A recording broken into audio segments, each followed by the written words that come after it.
안녕하세요. 조대부동산 백경숙입니다. 저희 중개사들 이제 우리끼리 이야기로 특약 한 줄에 천당과 지옥을 오간다라는 이야기가 있어요. 그만큼 이제 계약서 특약이 중요하다는 직설적인 이제 표현일 텐데요.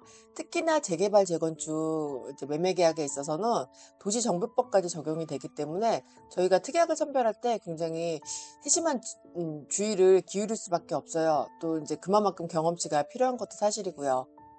근데 오늘 지금 설명드릴 특약은 선별해서 넣기보다는 이제 무조건적으로 들어가야 된다고 저는 개인적으로 생각을 하는데, 지난주에 계약하신 고객님이 본인 지인이 지금 이런 사정이 있는데 이럴 때는 어떻게 해요? 라고 질문을 하셨어요. 그래서 그 이제 내용을 쭉 들어보면서 제가 새삼스럽게 정말 이 특약은 무조건 들어가야 되는 특약이다라고 다시 한번 생각을 하게 됐던 계기가 된 것 같아요. 제가 이 계약자님의 지인의 실사례를 통해서 뭐 이 특약의 중요성을 좀 설명을 드려보려고 하니까 끝까지 시청하셔서 뭐 매수인도 선의의 피해가 없어야 되고, 그리고 매도인조차도 지금 모르고 팔 수 있거든요. 그래서 함께 이제 이 특약에 대해서 좀 알아보고 공유하는 시간 가져보도록 하겠습니다. 계약자님 이제 지인분의 실사례인데, 계약자님 지인분이 이제 이 매수자인 홍길동님이에요. 이 홍길동님이 산 A주택의 지금 매도자가 갑돌림인데, 이 갑돌림이 지금 이제 이 주택을 취득해서 팔기까지의 이제 그런 스토리를 좀 들으시면 이 지금 이해가 조금 더 잘 되실 것 같아서 제가 설명을 좀 드리려고 해요. 지금 이제 이 AB 주택은 한국 1구역 내에 있는데, 그전에는 지금 이제 제가 실명 거론하기는 좀 그래서 이제 한국 1구역으로 설명을 드릴 거고, 지금 이제 구역 지정하기 전에 이제 옛날에 이제 이번사 때쯤 그때 이제 이 집을 취득하게 된 거예요. 이 집을 취득하게 된 경위가, 갑돌이 님이 이제 건축업을 하시는 이제 직업이 건축업이었는데, 여기 지금 지인이 빌라 건축을 하면서 이제 여기다 뭐 사치도 시공하고 이렇게 해서 집을 빌라 세 동을 지었나 봐요. 그리고 이제 분양을 해서 공사비를 받기로 하고 그렇게 지었는데, 이게 니모사 때가 오니까는 분양이 잘 안 돼서 공사비 받을 이제 길이 없으니까, 이쪽 이제 빌라 지었던 건축업자가 대물로 좀 가져가라라고 해서 이 빌라 세 동에서 각각 A, B, C 주택을 이제 대물로 가져오게 되는 거예요. 그래서 이제 뭐 분양도 안 되는데 당연히 매매가 잘 안 되겠죠. 그래서 굉장히 헐값의 C주택을 뭐 급매매로 해가지고 이제 일단 팔아서 여기 뭐 들어갔던 재료비나 인건비나 이런 것들을 이제 해결을 했던 거예요. 급한 대로. 근데 이제 보니까 A주택, B주택도 그렇게 팔려고 그러면 손해가 너무 이제 크니, 일단 전세를 놓고 가지고 있다가 조금 시절이 좋아지면 팔면 어떨까라고 이제 생각을 하신 거예요. 그래서 이제 A주택은 갑돌림 명의로, B주택은 갑돌림 이제 처에 갑수님 이제 명의로 이렇게 각각 보유하고 계셨대요. 보유하고 계시다가 이제 여기가 재개발이 된다는 소식을 이제 접하게 된 거예요. 대부분의 재개발에 토지동 소유자들은 재개발이 되나 보다. 그 시간이 또 엄청 많이 걸리기도 하고요. 그리고 재개발이 되나 보다. 그러면 이제 내 주택이 뭐 추가 분담금을 더 내든 아니면 청산금 돌려받든 이렇게 해서 이제 아파트가 되는구나라고 이제 까지 이해하시는 분들이 대다수예요. 그래서 이제 갑돌림 부부들도 되나 보다라고 그러고 있었는데, 그때쯤 이제 구역이 지정이 되고 조합 설립되고서 한참 이제 사업 시행인가 준비할 때쯤 갑돌림이 이제 좀 크게 아프셔서 큰 수술을 해야 되는 사정이 생겼대요. 그래서 수술비도 해야 되고 뭐 요양하는 동안에 또 생활비도 필요하니까, 우리 이제 A주택을 매매를 해야겠다라고 해서 이 이제 구역 내에 이제 부동산에 지금 방문을 했더니, 부동산에서는 한 뭐 3억 정도 프리미엄, 3억 정도면 거래가 바로 가능할 것 같아요라고 해서 팔기로 결정을 하고 내놓으신 거예요. 내놓으시면서 지금 이 계약자님의 지인인 홍길동님이 이 이제 A주택을 매수를 하게 되신 거고요. 매수를 해서 가지고 계셨는데, 보유하고 계시면서 이제 분양 신청 사업 시행 인가가 나고 이제 분양 신청을 할 때쯤에 조합으로부터 이제 그 청천벽력 같은 소식을 듣게 돼요.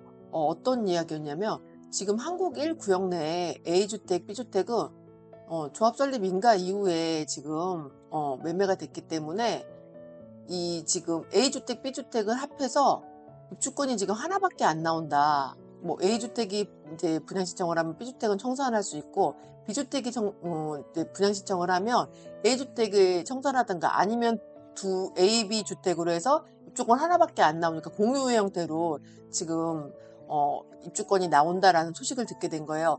조합에서 왜 지금 이제 이런 얘기를 할 수 있었냐면, 도시 및 주거환경정비법이에요. 이제 도시정비법의 제 39조를 보면 이제 조합원의 자격, 그다음 76조는 관리처분 계획 수립 기준인데, 지금 이제 39조를 보시면 다음 각 호의 어느 하나에 해당할 때에는 그 여러 명의 대표하는 한 명을 조합원으로 본다라고 되어 있어요. 그래서 1항 지금 2호를 보시면 여러 명의 토지 등 소유자가 1세대에 속하는 때, 이게 무슨 얘기냐면, 예를 들어 같이 살고 있는 아버지, 엄마, 아들이 예를 들어 한국 1구역 내 주택을 소유하고 있다면 한 명만 조합원이 될 수 있다는 뜻이에요. 그렇다고 해서 이제 무조건 3주택을 받을 수 없느냐, 그건 아니고, 3주택을 받을 수 있고 없고의 기준점은 조합 설립 인가예요. 그러니까 조합 설립 인가 전에 아버지, 엄마의 이제 소유주택 중 하나를 팔고, 아들은 세대 분리를 해서 나가면 뭐 부부 중 한 명이 이제 조합원이 되고, 그다음에 이제 매수자도 조합원이 될 수 있고, 아들, 이렇게 세 명이 조합원이 될 수 있는 거예요.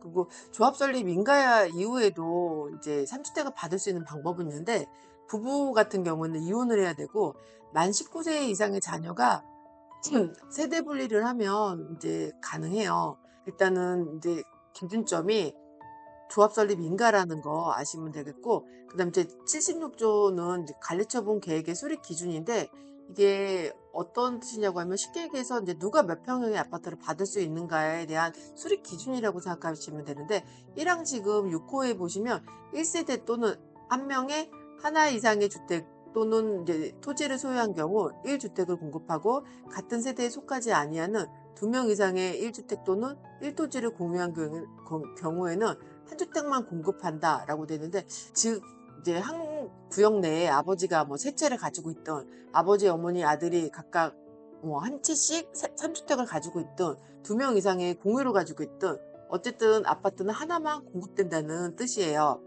그리고 지금 이제 이 최근에 나온 대법원 판례인데, 제가 아까 39조 설명드릴 때 조합 설립 인가가 되어도 부부가 이혼을 하던가 뭐 19세 이상의 자녀가 세대 분리를 하면 된다고 했었죠.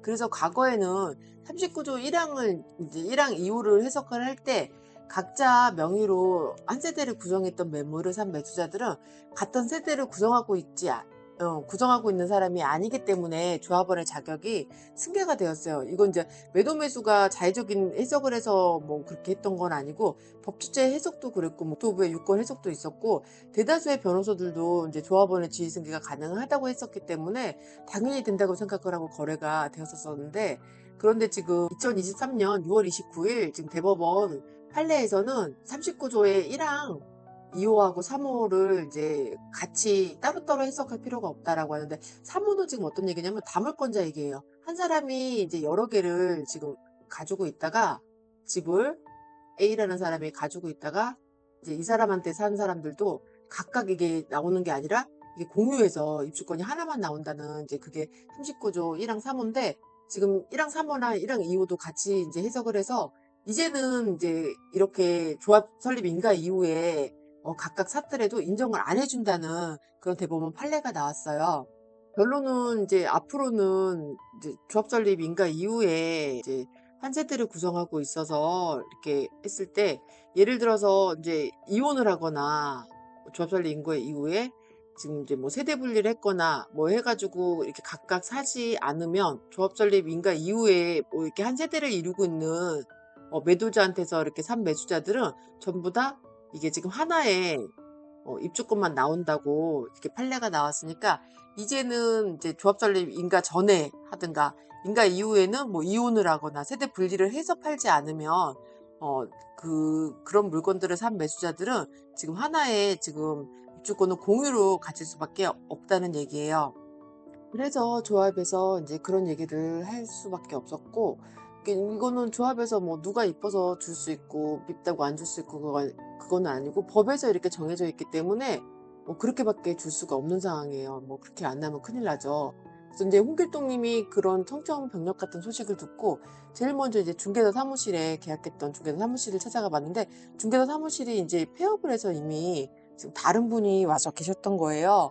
그래서 일단 지금 이제 계약서를 찾아서 지금 이제 갑돌림을 수소문을 해봤는데 갑돌림이 이제 그동안에 이제 수술을 하고 큰 수술을 하고 좀 요양을 했었는데 거의 지금 의사소통이 안 되는 그런 상황이래요. 그래서 이제 갑돌림 부인한테 이제 이 사정 얘기를 했더니 갑수님이 하시는 말씀이 나는 내가 지금 그 계약 당시에 내가 그 자리에 있었던 것도 아니고 지금 이제 남편이 집을 판다고 해서 뭐 팔았던 것만 알고 나는 모르겠다. 그니 나는 그냥 내가 분양 신청할 테니까 알아서 해라. 뭐 이렇게 해서 남 모르쇠로 나가고 지금 계신데요. 물론 이제 홍길동님이 법률 자문을 구해서 이런 경우에는 피해 사실에 대한 이제 구제를 받을 수 있을 텐데 사실 이게 갑돌림이 알고 팔았는지 뭐 사기가 성립되려면 악의가 있어야 되는데 그거를 참 입증하기가 되게 곤란할 수밖에 없어요.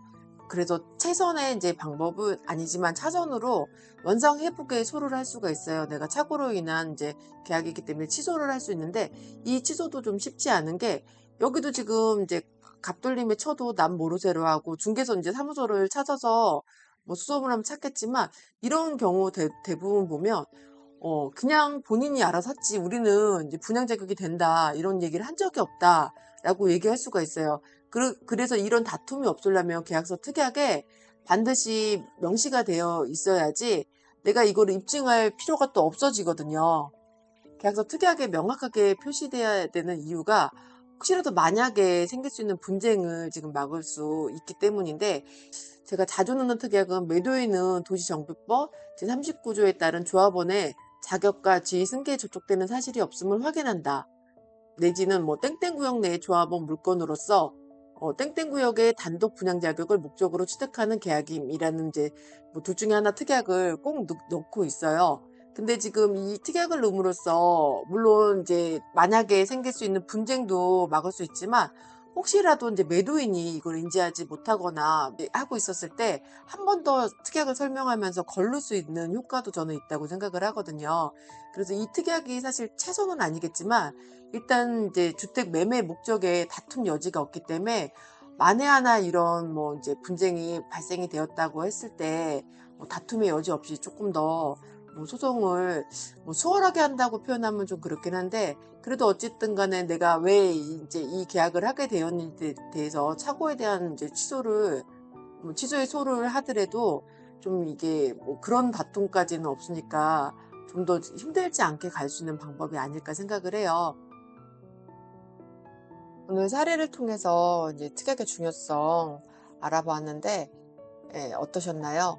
어, 물론 제가 이제 중개사니까 당연히 특약을 잘 넣어드리고 충분한 설명을 통해서 뭐 이제 만한에 생길 수 있는 분쟁을 어느 정도 해소할 수 있게끔 도와드려야 되는 거고 그리고 그런 것들이 저희 의무라고 생각을 해요. 근데 하지만 이제 매도 매수인 분들도 중요한 거나 기본적인 건 알고 계셔야 선의 피해도 안 당하시고 그리고 뭐 궁금한 것들도 질문할 수 있다고 생각을 해요. 그래서 제가 영상을 준비하면서 매도 매수인들이 사실 이제 절차도 복잡하고 굉장히 어려운 뭐 변호사들도 딱 보면 한눈에 이제 안 들어오는 이제 뭐 그런 내용들도 굉장히 많다라고 얘기를 하실 정도로 그렇기 때문에 제가 이게 그 뭐 계약하실 때 주의할 점, 그다음에 뭐 꼭 넣어야 되는 특약들에 대해서 시리즈물처럼 한번 만들어 보면 어떨까. 그래서 같이 공유하면 조금 작게나마 도움이 되지 않을까라는 생각을 했어요.